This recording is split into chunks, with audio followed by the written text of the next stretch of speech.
Père éternel, mon Dieu, on vient devant toi ce matin. Alors qu'on va rentrer dans un temps où on va échanger sur ta parole, Seigneur, on prie que nos cœurs soient disposés à recevoir la parole et le message que tu as pour nous ce matin. Seigneur, mon Dieu, je prie que tu puisses nous conduire particulièrement ce matin, Seigneur, avoir une sensibilité, Seigneur, à ce que ton esprit veut nous partager aujourd'hui. Alors je bénis chaque personne qui est en ce lieu. Je prie que chaque personne puisse recevoir la portion qui lui est destinée. C'est en ton nom Jésus-Christ que nous avons prié. Amen. Amen. Et j'espère que vous êtes réveillés ce matin, hein, quand même. Hein. Qui est dans la joie ce matin?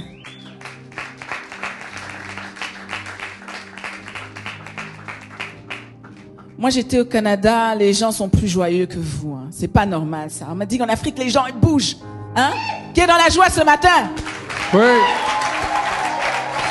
Quand même.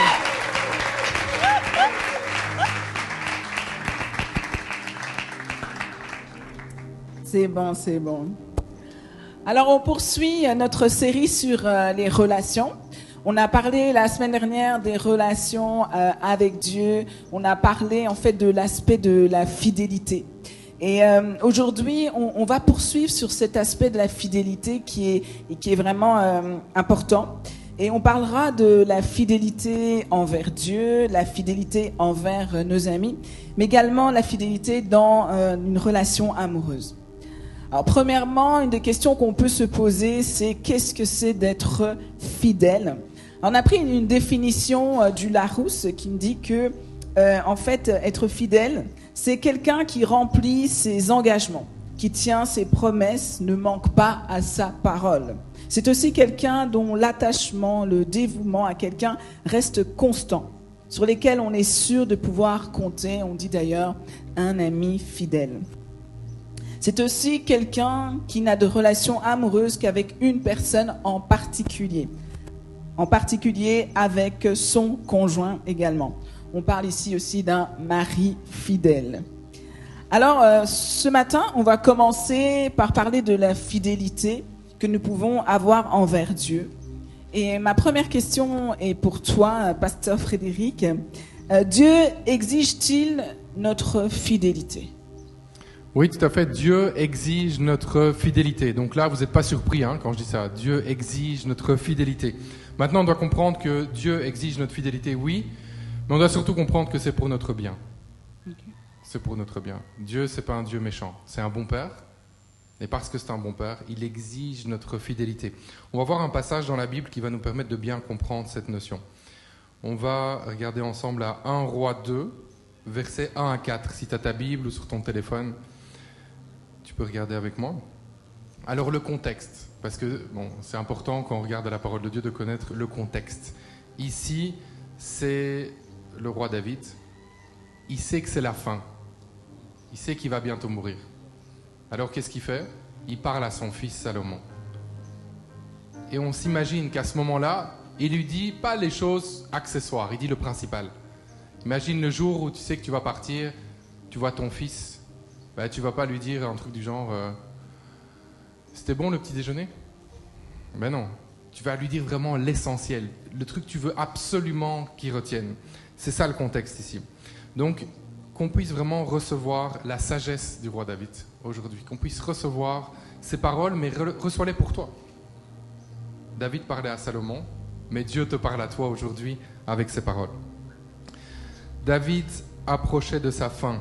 Il fit ses dernières recommandations à son fils Salomon en ces termes. « Voici que je vais bientôt prendre le chemin que suit tout homme. Montre-toi courageux et conduis-toi en homme. Suis fidèlement, on parle de fidélité, suis fidèlement les ordres de l'Éternel ton Dieu, en marchant dans les chemins qu'il a prescrits et en obéissant à ses lois, ses commandements, ses articles de droit et ses ordonnances, tels qu'ils sont consignés dans la loi de Moïse. Alors tu auras du succès dans tout ce que tu entreprendras et partout où tu iras. Et ainsi l'Éternel accomplira la promesse qu'il m'a faite en me disant, si tes descendants veillent sur leur conduite pour vivre fidèlement selon ma volonté, de tout leur cœur et de tout leur être, il y aura toujours l'un d'entre eux sur le trône d'Israël. Amen. Donc la parole de Dieu nous dit aussi que Dieu, c'est un Dieu jaloux. Donc il ne tolère pas d'autres dieux. Il réclame vraiment une exclusivité dans l'amour. Donc l'adoration que nous portons à Dieu, elle ne va qu'à Dieu. On ne peut pas aimer un homme, une femme ou quoi que ce soit d'autre plus que Dieu. Donc c'est vraiment Dieu qui occupe la première place. Et c'est dans Exode 20, verset 3 qu'on peut le dire, « Tu n'auras pas d'autre Dieu devant ma face ». Alors quand on entend que Dieu est un Dieu jaloux, donc qui réclame cette exclusivité, parfois on peut se poser la question, est-ce qu'on a le droit d'aimer quelqu'un d'autre? Est-ce qu'on a le droit d'avoir une grande passion pour quelque chose? Oui, mais comme on disait, c'est vraiment Dieu qui doit occuper la première place. Nous n'adorons pas un homme, n'adorons pas une femme, n'adorons pas quoi que ce soit d'autre sur cette terre, mais c'est Dieu qui passe en premier. Alors la question qu'on peut se poser aussi, c'est comment pouvons-nous lui être vraiment fidèles? Comment est-ce qu'on sait qu'on est fidèle à Dieu? Dans les versets qu'on a vus tout à l'heure, quand le roi David parlait à Salomon, il y a deux choses qui doivent vraiment retenir notre attention et ça peut nous aider en fait tout simplement pour savoir comment être fidèle à Dieu.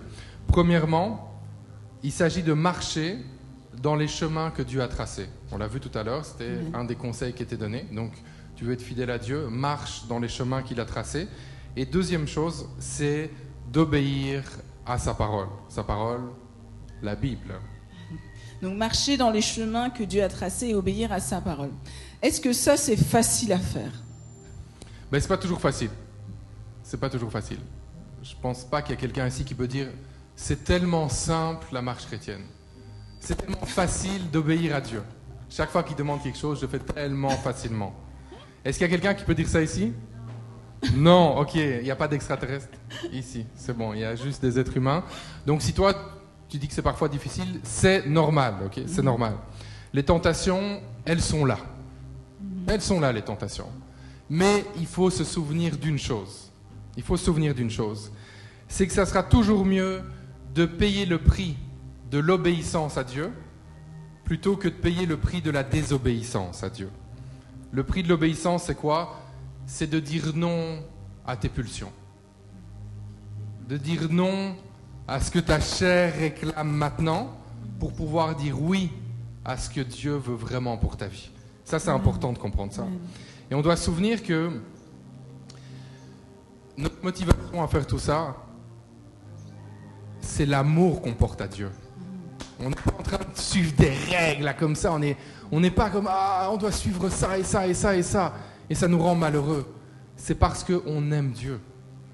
On aime Dieu et on comprend que c'est un bon Père.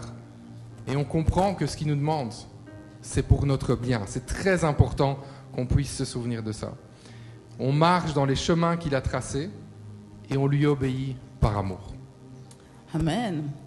Donc la fidélité, elle découle de l'amour. On peut comprendre facilement, ce concept-là facilement dans nos rapports avec les gens, mais c'est aussi vrai avec Dieu. Donc c'est facile, on va dire, si on peut dire facile, de lui être fidèle lorsque justement on l'aime. Parce que lorsqu'on aime quelqu'un, on veut lui plaire. Alors qu'est-ce qui prouve que nous sommes réellement fidèles à Dieu? Bon, on va d'abord voir ce qui prouve pas spécialement qu'on est fidèle à Dieu.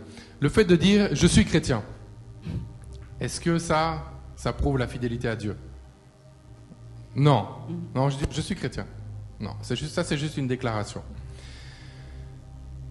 C'est pas non plus de dire « ah, moi je lis la Bible ». Je lis la Bible. Ben, il y a plein de gens qui suivent pas du tout le Seigneur, mais à un moment ou l'autre, ils vont lire la Bible, non? Donc c'est pas ça qui va prouver la fidélité. C'est pas non plus le fait d'aller à l'église. On peut pas se dire, ah mais moi, je suis fidèle. Merci Ronix. Moi, je suis fidèle parce que je vais chaque dimanche à l'église. Le fait d'aller chaque dimanche à l'église, ce n'est pas la preuve de notre fidélité envers Dieu. C'est pas non plus de faire des bonnes actions. Parce qu'on pourrait dire, ah mais moi je fais beaucoup de bonnes actions, donc je suis fidèle à Dieu. Il faut savoir qu'il y a plein de gens qui ne sont pas au Seigneur, qui n'ont pas de relation avec Dieu, Et je suis certain qu'il y en a beaucoup qui font encore plus de bonnes actions que nous, on en fait ici. Il y a tellement d'œuvres, il y a tellement d'organismes, d'associations. C'est pas ça qui est une marque de la fidélité à Dieu. Alors c'est quoi finalement une marque claire de la fidélité à Dieu? Mais c'est d'aimer Dieu. C'est de l'aimer réellement. C'est pas par rapport à plein de choses qu'on va faire. C'est par rapport à une réalité de notre cœur. De dire, moi, j'aime Dieu. J'aime Dieu. Et comme j'aime Dieu, je mène une vie qui l'honore. Et ça, c'est important. Pas juste dire, ah, moi j'aime Dieu. Ok, mais si on regarde un peu ta vie, est-ce que c'est une vie qui honore Dieu? Ou est-ce que c'est juste de dire du bout des lèvres, ouais, moi j'aime Dieu, mais au final, derrière, il n'y a pas grand-chose. Donc on retient ça, c'est important. La fidélité, elle se prouve par l'amour qu'on a pour Dieu. Et parce qu'on aime Dieu, on va mener notre vie d'une certaine façon, on va vouloir lui plaire.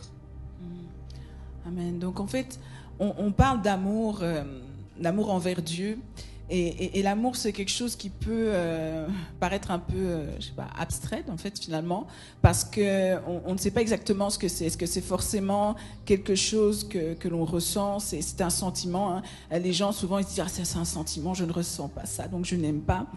Comment savoir que l'on aime Dieu? C'est comme avec les autres personnes. Regarde dans tes relations.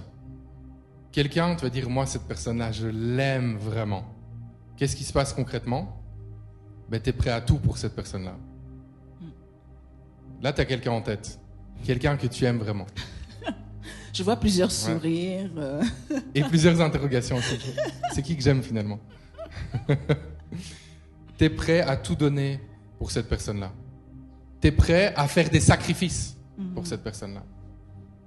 Ça te fait pas peur. Dis-moi, pour Dieu, je suis vraiment prêt à faire des sacrifices.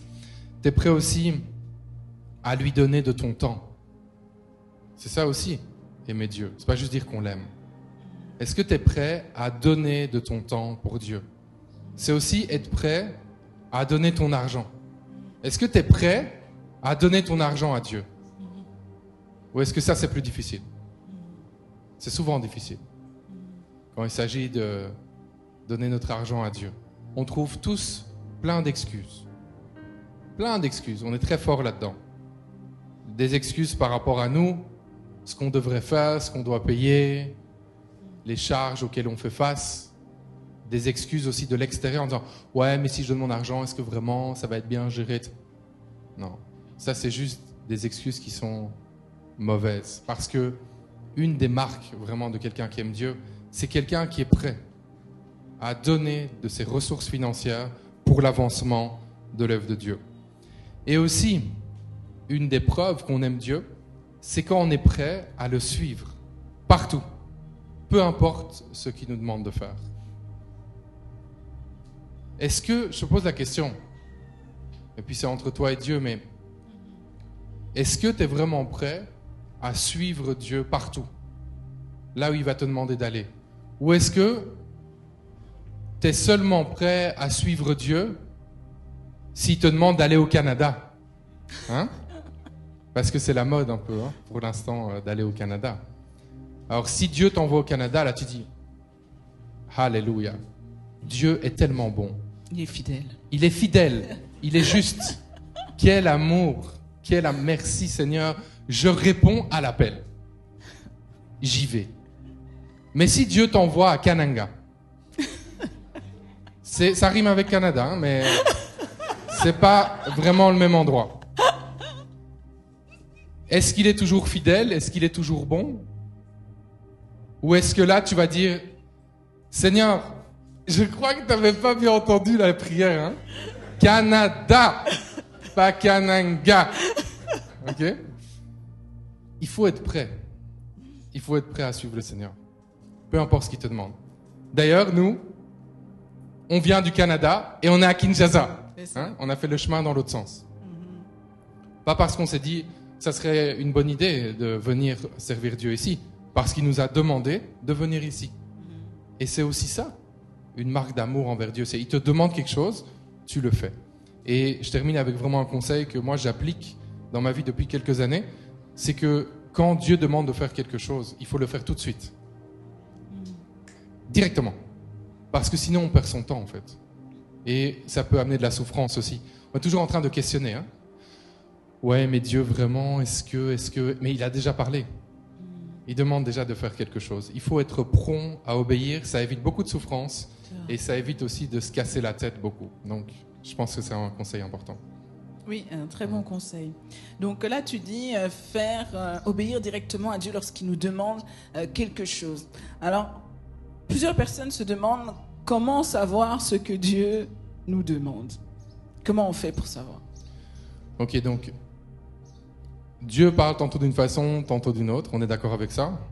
Il y a des choses, on peut être vraiment sûr et certain qu'il nous parle.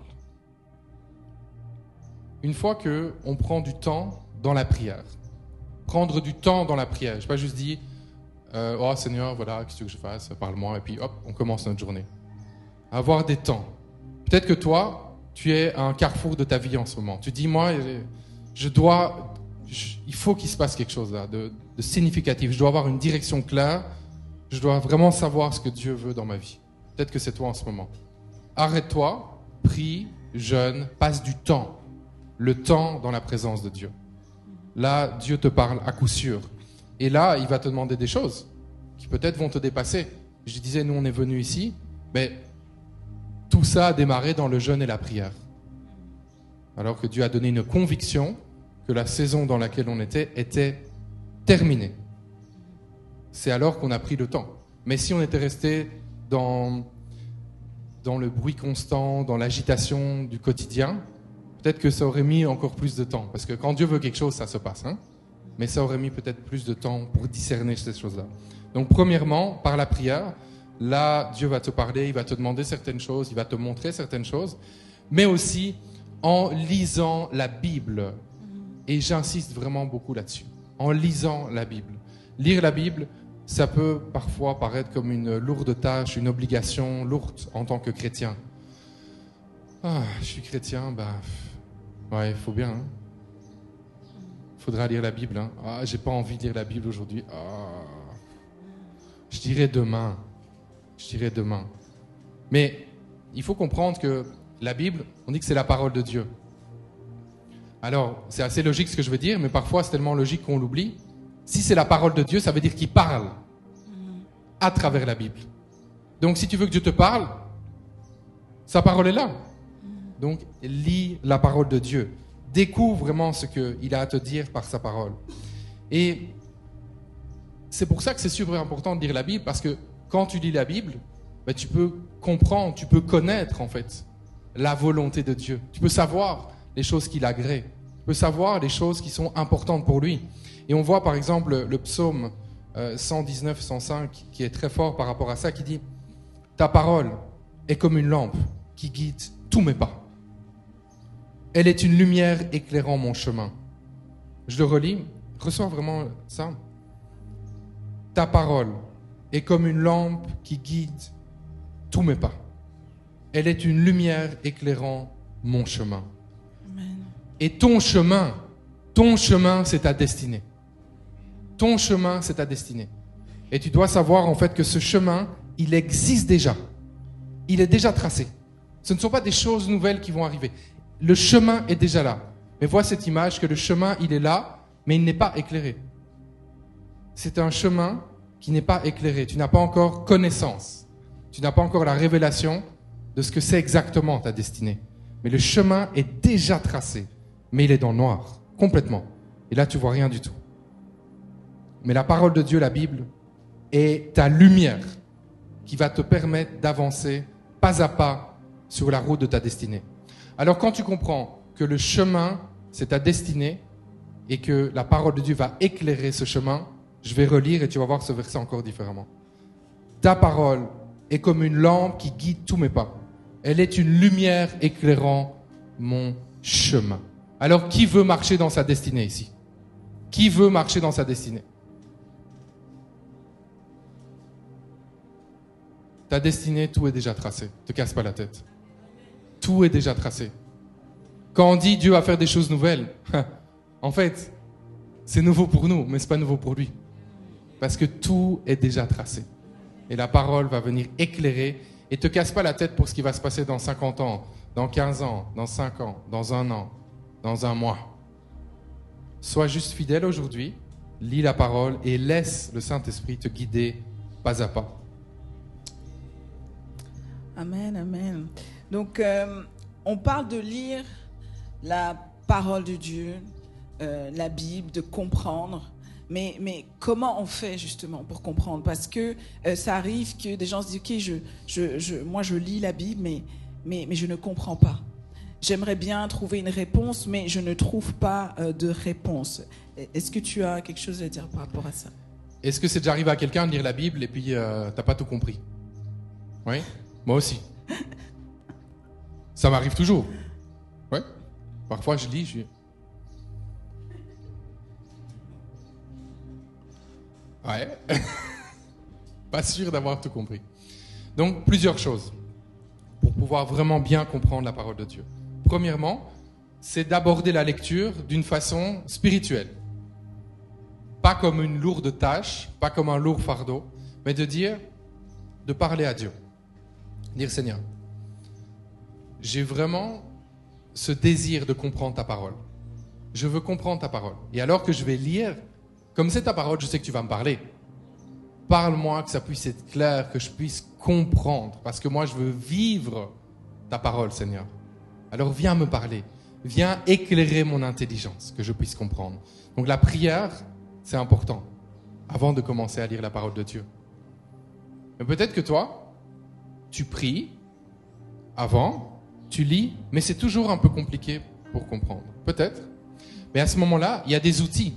Et Dieu a permis qu'il y ait ces outils. Il y a ce qu'on appelle des bibles d'études. Est-ce que quelqu'un sait ce que c'est une bible d'études? Oui. Si tu ne sais pas encore, ou si tu sais ce que c'est mais que tu n'en as pas, c'est le moment peut-être d'en acheter une.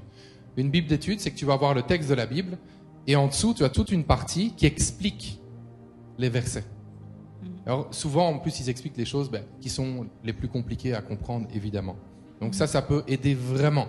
Tu as aussi ce qu'on appelle les commentaires bibliques. Les commentaires bibliques, c'est le même principe de ce que tu vas trouver en dessous d'une bible d'études, mais sauf que c'est tout le livre qui fait des commentaires. Donc tu dis par exemple Jean 3,16, et tu vas aller voir dans un commentaire biblique, et peut-être que tu vas voir 2 pages, 3 pages uniquement sur Jean 3,16. Alors là, ça peut vraiment bien t'aider à comprendre. Donc il y a la dimension vraiment spirituelle, tu vas prier, mais aussi il y a des outils qui sont là. Et si tu sais pas t'acheter aujourd'hui peut-être une bible d'études ou des commentaires bibliques, maintenant sur Internet, il y a de plus en plus aussi de ressources qui sont mises à disposition. Encore là, fais attention, c'est pas parce que c'est sur Google que c'est vrai. Ah, ça c'est important à préciser. Ah oui, mais j'avais vu que, parce qu'il y a des gens mal intentionnés, ce qu'ils font, c'est qu'ils référencent très bien des sites. Et nous, on a l'habitude de se dire que parce que c'est bien référencé, c'est dans les premiers résultats, ça doit être vrai. Pas spécialement. Pas spécialement. Une autre façon aussi de bien comprendre la Bible, c'est de participer à un rendez-vous. Nos rendez-vous, c'est nos groupes de discussion et de prière. On les fait ici en présentiel à Kinshasa. Ils sont aussi sur 4 continents. Il y en a un peu partout dans le monde. Et le principe, c'est quoi? C'est de pouvoir discuter les versets et le message qui a été prêché chaque fois le dimanche. Et ça, c'est bien parce que quand tu assistes à un rendez-vous, tu vas pouvoir poser des questions. Tu vas pouvoir regarder, ok, voilà, moi, ça c'est mon point de vue, toi, qu'est-ce que tu en penses?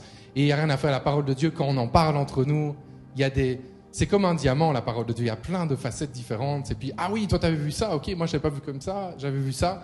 Donc, un rendez-vous, c'est très, très important aussi pour pouvoir comprendre la Bible. Si tu veux participer dans un rendez-vous, soit tu es en ligne, tu nous suis en ligne, tu es dans un autre pays, tu peux aller sur le site www.laliberté.live et cliquer, je pense que le bouton est jaune en haut et il écrit rendez-vous.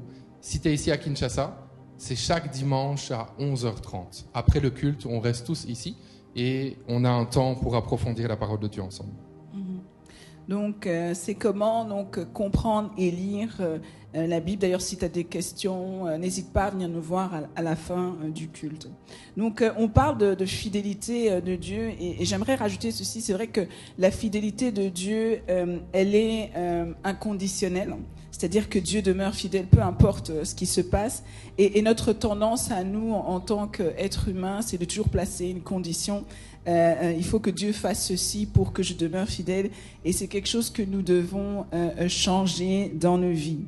Alors, pouvons-nous être fidèles à Dieu tout en étant infidèles aux hommes? Non. Non. Ça, non, absolument pas. La fidélité à Dieu implique la fidélité aux hommes.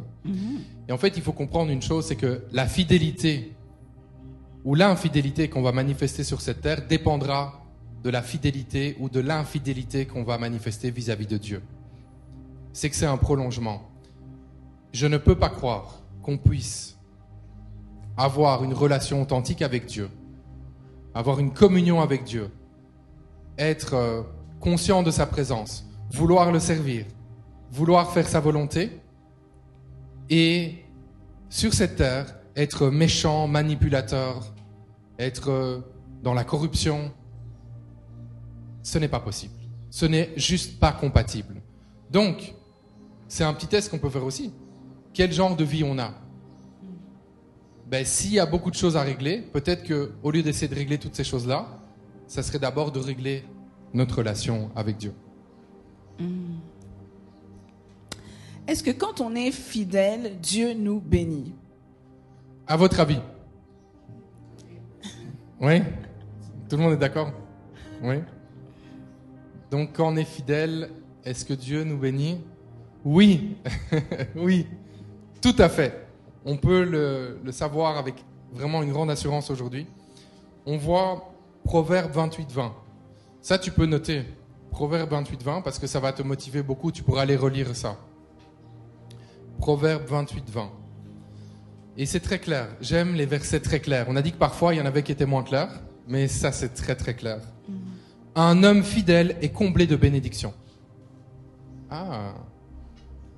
Et il n'y a personne qui dit Amen à ça? Un homme fidèle est comblé de bénédictions. Amen. Mais celui qui a hâte de s'enrichir ne reste pas impuni. Wouh! Aïe!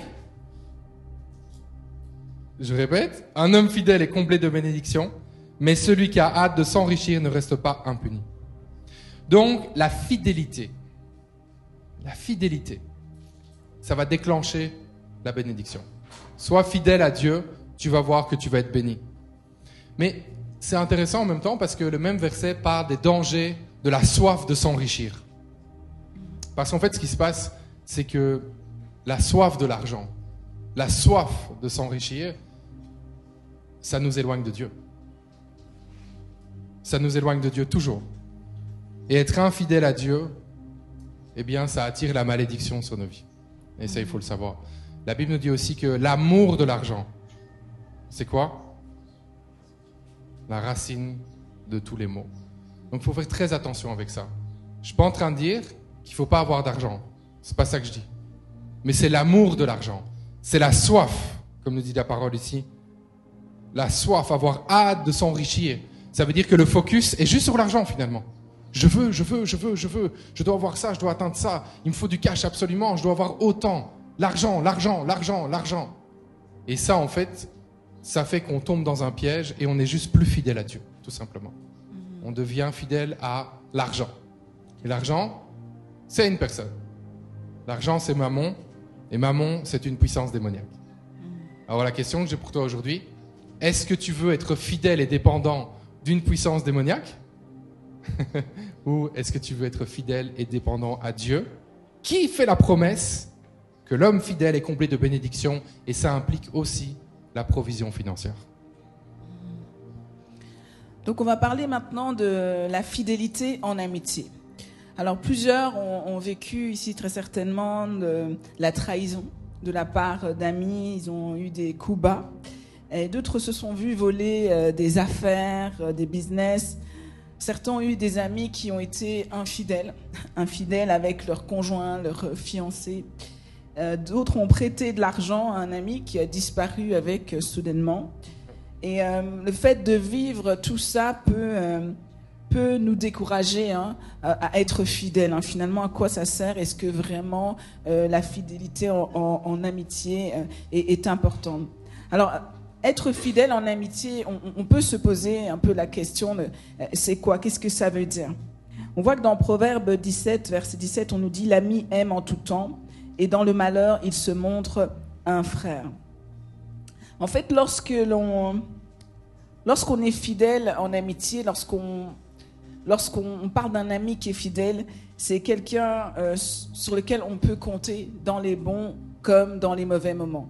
Alors parfois, il y a des gens qui vont dire « Ah oui, mais cet ami-là, il a toujours été là pour moi quand c'était difficile et tout ça. » Mais tu le vois jamais quand ça va bien pour toi. Pose-toi aussi des questions, c'est pas normal. La personne qui est tout le temps là quand ça va pas pour toi, c'est bizarre. Donc ton ami est là quand tu te réjouis, mais aussi quand c'est des moments de douleur. Je pense qu'un ami, c'est aussi quelqu'un sur lequel à qui on peut confier des choses et qui va garder notre vie privée privée. C'est aussi une personne qui est bienveillante, qui veut le meilleur pour toi. C'est pas quelqu'un qui va te conseiller de faire telle chose parce que comme ça tu n'auras pas une promotion ou non, c'est quelqu'un qui, quand elle pense à une bonne chose, elle pense à toi. Elle se dit voilà, tu peux avoir ça et voici, je vais t'aider à y arriver. Et c'est aussi quelqu'un d'honnête. Je pense que c'est quelqu'un d'honnête et de franc, parce que l'amitié, la fidélité, on disait que la fidélité découle de l'amour. Et l'amour, c'est de pouvoir être aussi honnête. Et honnête, ça ne veut pas dire des choses que l'autre veut entendre. Un ami doit être capable de te dire « Ah, aujourd'hui, franchement, comment tu t'es habillé, j'aime pas ton style. » Mais c'est ton style, mais je l'aime pas. Ou par exemple, te dire « Voilà, ce que tu es en train de faire, ce n'est pas bien. » Tu vois, ce n'est pas la bonne direction que tu dois prendre. Toi, tu es libre d'écouter ou de suivre, mais l'ami doit être franc. C'est pas quelqu'un qui va aller parler derrière ton dos, c'est quelqu'un qui va exprimer ce qu'il pense de toi, de ce que tu es en train de faire en face de toi. Donc la Bible nous parle de la valeur d'un ami. C'est pas pour rien qu'on dit qu'un ami, ça peut être comme un frère. Un ami fidèle est une tour forte. Qui l'a trouvé a trouvé un trésor. On a plusieurs passages comme ça qui vont valoriser vraiment l'amitié. Donc, ne te dis pas parce que j'ai été trahi, parce que ça n'a pas été, etc., que je ne peux pas avoir un ami fidèle. Mais tu peux avoir un ami fidèle. Et l'amitié, c'est vraiment important. Mais parfois, il faut savoir aussi où mettre des limites à l'amitié. Et c'est la question que j'aimerais te poser, parce que parfois les gens rentrent dans un couple, etc. Puis ils sont en couple ou ils sont mariés, mais ils avaient des amis avant. Et ces amis sont importants pour eux, mais quelle est la limite en fait? Où est-ce que cette amitié peut, pas s'arrêter, mais qu'est-ce qu'on peut faire ou ne pas faire en amitié, en termes de fidélité en tout cas? Je pense que la limite, ce sont les obligations familiales. C'est-à-dire que tu as des amis, c'est bien, on a vu que c'était important, c'est une grâce, ça c'est super. Maintenant, il ne faut pas mettre ton couple en péril, ton mari, ta femme, tes enfants, parce que tu as un ami. Exemple, tu as un ami qui dit, et même si c'est un ami de longue date, il dit, bon là, voilà, je suis vraiment mal, là, il me faut $100, j'invente, parce que je dois conclure quelque chose absolument, puis il me les faut là. Mais toi, tu sais que si tu donnes ces $100, il n'y aura plus à manger à la maison. Mais c'est sûr, tu ne les donnes pas. Parce que ta responsabilité, c'est de prendre soin de la famille. C'est ça qui est important. Donc, il faut vraiment attention de préserver le cadre familial, le couple, les enfants, et de placer des limites avec les amis. Et je pense que quand les limites, elles sont placées de façon claire, il n'y a pas de problème. Mais il faut savoir dire non, c'est important. Ok. Mais que faire quand, d'après toi, justement, un ami n'a pas été fidèle? Bon, ouais, il n'a pas été fidèle. Après, parfois, on se fait des films aussi. Hein. On se dit, ouais, la personne, elle a fait... Et puis on commence à se faire des grosses histoires dans notre tête. Hein. On est fort pour ça. Hein. Ça part de une chose ou une parole et après, ça part. Donc, c'est important de s'asseoir et de parler. Il faut communiquer avec nos amis aussi. Ah, alors il y a eu cette situation, j'ai entendu que, j'ai pensé que, j'ai ressenti telle chose. Qu'en est-il? Et il faut en parler calmement. Ça, c'est vraiment la première étape. Ensuite, rappelle-toi ceci. Même si la personne, il s'est avéré qu'elle a été peut-être infidèle en amitié, elle a fait quelque chose, elle a dit quelque chose qui n'était pas top, mais rappelle-toi, premièrement, que t'es pas toujours parfait toi-même. Pas toujours parfaite toi-même. Deuxièmement, c'est important de pardonner. On n'est pas sur cette terre pour refuser le pardon. D'ailleurs, ça nous pourrit la vie à nous. Donc c'est important vraiment de pardonner. Mais c'est possible aussi de tirer les conclusions. Tu peux pardonner et tu peux prendre des distances avec la personne. Tu peux aimer cette personne à distance, comme on dit. C'est important. Il faut vraiment pouvoir aller jusque-là parce que parfois, tu vas sentir qu'il y a quelque chose qui coince dans la relation. Tu dis non, mais j'ai pardonné, mais j'ai pas envie de prolonger cette relation. Je sens que c'est nocif, je sens que c'est pas bon, je sens que c'est pas bon pour ce que Dieu veut faire avec moi. Eh bien, à ce moment-là, je disais tout à l'heure aussi, c'est le même principe, avoir le courage de dire non et de pouvoir aussi placer des distances avec certaines personnes. C'est bon. Un autre point que je trouve important, c'est que la fidélité en amitié, elle n'exige pas l'exclusivité. Ça veut dire qu'on a parlé tout à l'heure de Dieu qui avait besoin que, voilà, on ne place que Dieu en premier. Tu peux avoir plusieurs amis. Parfois, bon, je vais regarder les femmes parce que parfois, on a une amie et puis quand on voit qu'elle a une autre amie, ben, on n'est pas contente avec ça. Non, en fait, ton ami peut avoir d'autres amis, il n'y a pas de problème. Et c'est très sain d'ailleurs, parce que avoir des relations, on ne peut pas fréquenter d'autres amis, c'est problématique. Je vois une jeune sœur qui me sourit. Oui, c'est ça. Tu peux avoir plusieurs amis. Ok, alors on va passer au point de la fidélité dans le couple. Alors qui est prêt à parler, écouter? Oui. On veut parler de fidélité dans le couple. Oui. Alors, est-ce que la fidélité est-elle indispensable dans le couple? Oui, la fidélité est indiscutablement indispensable dans le couple. C'est super important. C'est la fidélité, elle découle de l'amour. Donc quand on aime, on est fidèle. Maintenant, on peut se poser la question, mais qu'est-ce qu'il en est, par exemple, quand on est dans les périodes de fréquentation, on n'est pas encore marié, qu'est-ce qui se passe à ce moment-là? Est-ce que c'est seulement pour le mariage, la fidélité, ou c'est quoi? Il y a des gens qui aimeraient que je dise ça. Non, mais quand on prend un engagement, qu'on soit fiancé ou en fréquentation, ben, il faut le respecter. On doit être fidèle. Et je pense que si on ne s'applique pas, si on ne se donne pas les moyens, en fait, c'est un choix, c'est une décision d'être fidèle pendant les fiançailles, ben, ça pourrait forcément poser un problème dans le mariage. Hein. Et il faut se poser aussi la question, hein, si tu es fiancé ou que tu es en fréquentation et que la personne que tu es en train de fréquenter est déjà en train de voir d'autres personnes, est déjà infidèle. Mais déjà, il y a une question à se poser. Est-ce que finalement, cette personne-là, est-ce que c'est la bonne pour toi? Parce qu'on a dit que la fidélité découle de l'amour. Est-ce que tu aimes vraiment cette personne? Parce que ça ne sert à rien de t'engager dans le mariage, mais alors que toi, tu es déjà je ne sais pas, infidèle, je ne sais pas, récidiviste. Non. Donc, il y a des questions qu'il faut se poser. C'est peut-être pas la bonne personne pour toi. Et il y a ce principe spirituel qui dit, si on n'est pas fidèle dans les petites choses, on ne sera pas dans les grandes non plus. Donc, et on n'oublie pas, on va le répéter souvent. Souvent, on va le répéter. Le mariage, il règle rien, il empire tout. Mm-hmm. C'est ça. Donc, il ne faut pas croire à la personne est infidèle, mais quand on va se marier... Ici, on n'est pas dans la magie, hein, ici. Hein? Comme si, le jour du mariage... Et puis la personne, je suis fidèle. Incroyable.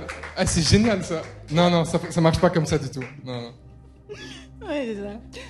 Donc, on sait que la fidélité, c'est vraiment important.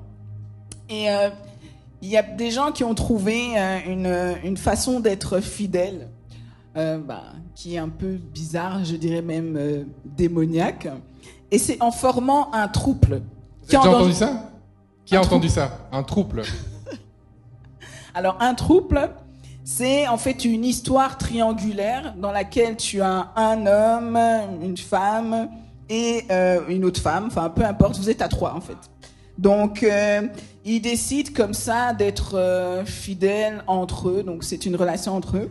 Et c'est le polyamour. Donc, on entend ça, si vous n'avez jamais entendu, c'est le polyamour. Ça devient très populaire, j'allais dire. Non, attends, polyamour. Moi, je connaissais pas. Hein, donc, polyamour, ça fait penser un peu à polygamie. Donc, quoi, c'est la même chose? C'est quoi ça? Explique-nous.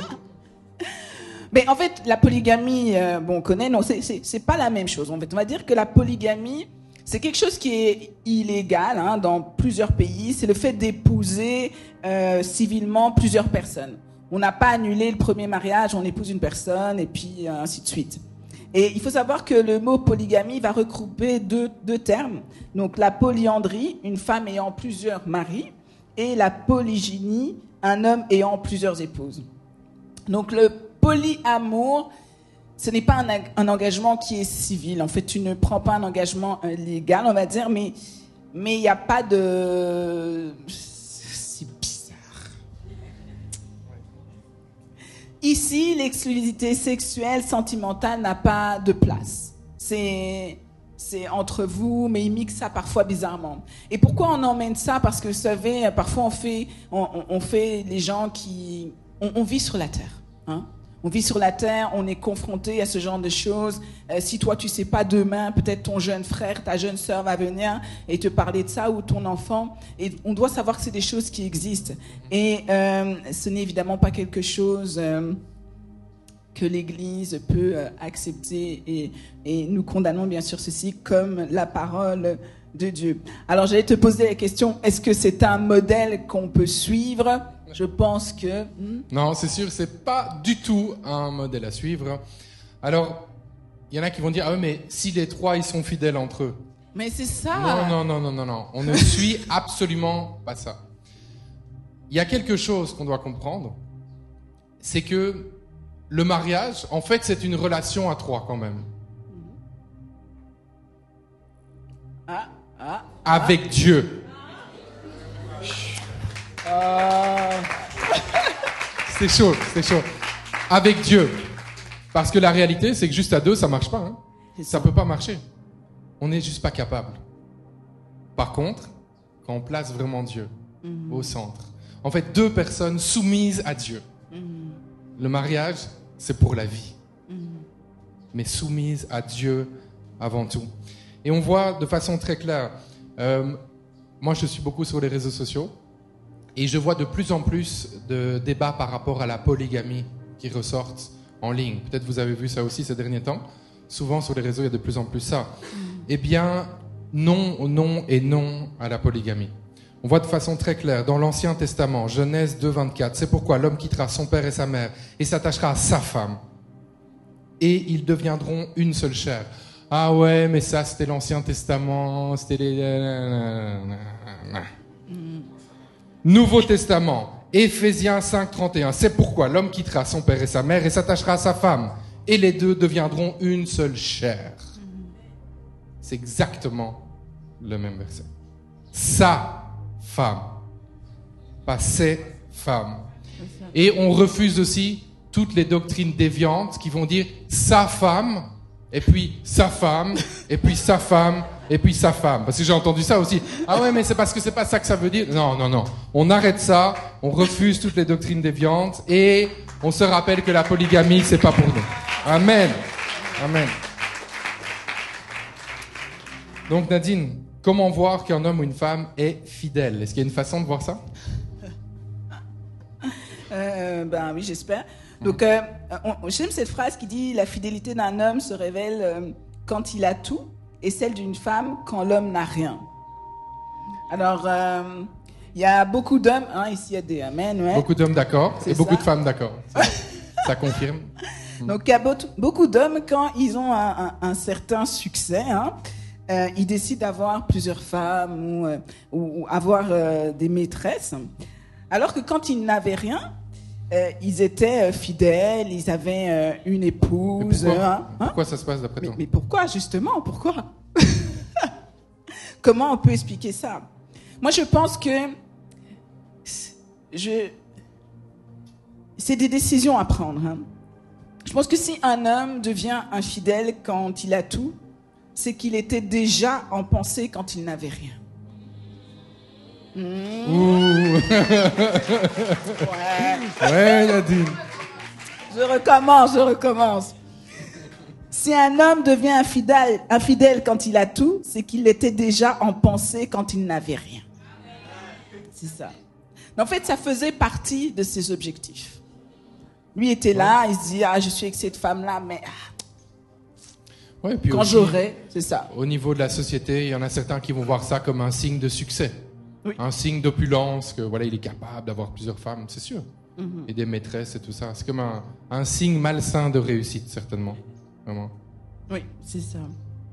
Donc, comment rester fidèle? C'était vraiment la question qu'on se posait aujourd'hui.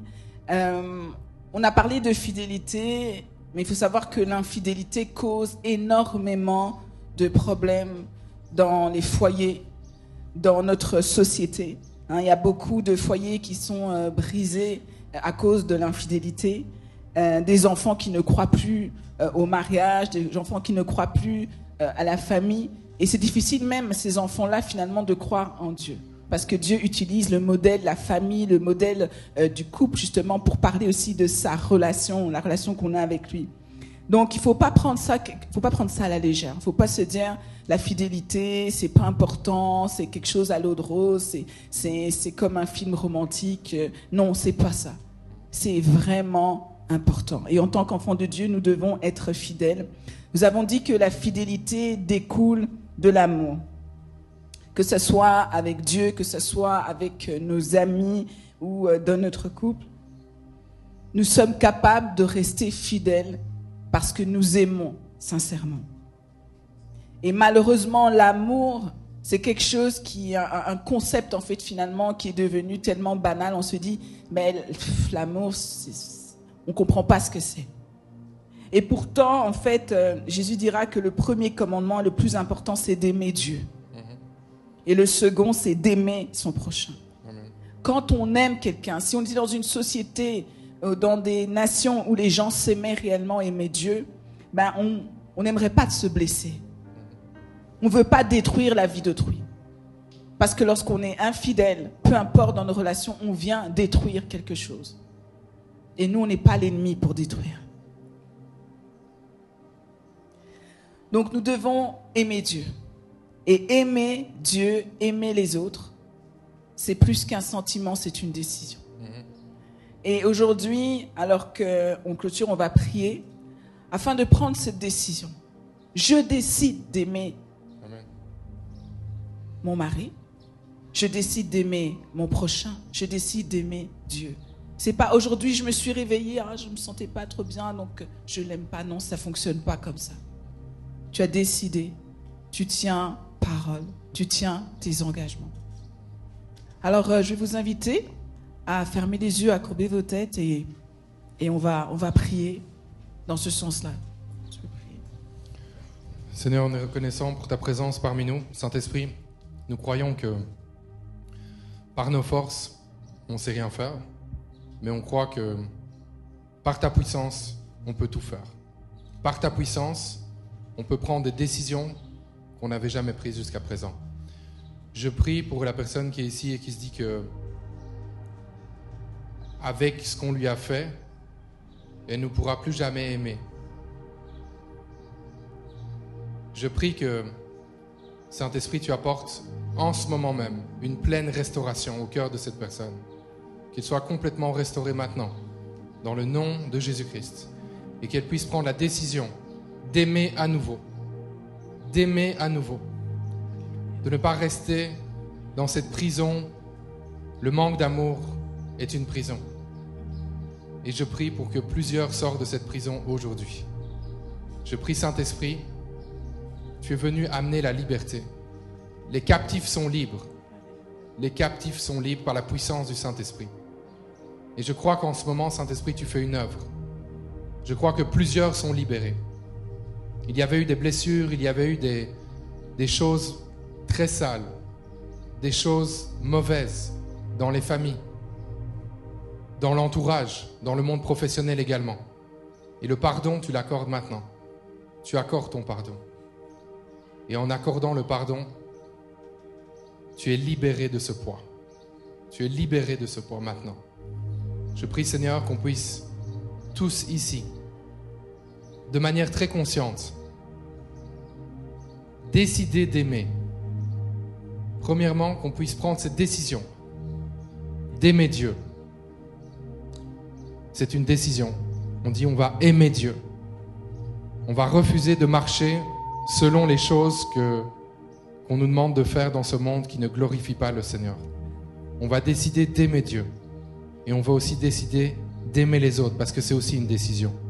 On va aimer nos amis, on va être des bons amis. Et dans notre couple, Seigneur, nous voulons comprendre cette image d'être à trois avec toi. Un homme, une femme et Dieu. Voilà un mariage solide. Un mariage qui va aller loin, un mariage que tu vas bénir, Seigneur, constamment. Et je prie que toute autre forme de pensée soit déracinée maintenant dans le nom de Jésus-Christ. Et qu'on puisse rester avec cette pensée-là, Seigneur, que tu bénis le couple. Un mariage que tu bénis, Seigneur, un homme, une femme et toi. Merci, Seigneur, parce qu'aujourd'hui, tu nous as encore enseigné. Merci, Seigneur, parce que ce sont des choses qui sont simples à comprendre. Mais nous ne voulons pas juste le comprendre, Seigneur, nous voulons le vivre. Alors donne-nous, Seigneur, de vivre ton amour. Quand on a envie et quand on n'a pas envie. Quand on était blessé et quand on n'a pas été blessé. Quand on est fatigué et quand on est en bonne forme, Seigneur. On te remet nos familles. On te remet toutes choses, Seigneur. Et c'est en ton nom, Jésus-Christ, que nous avons prié. Amen. Acclamez.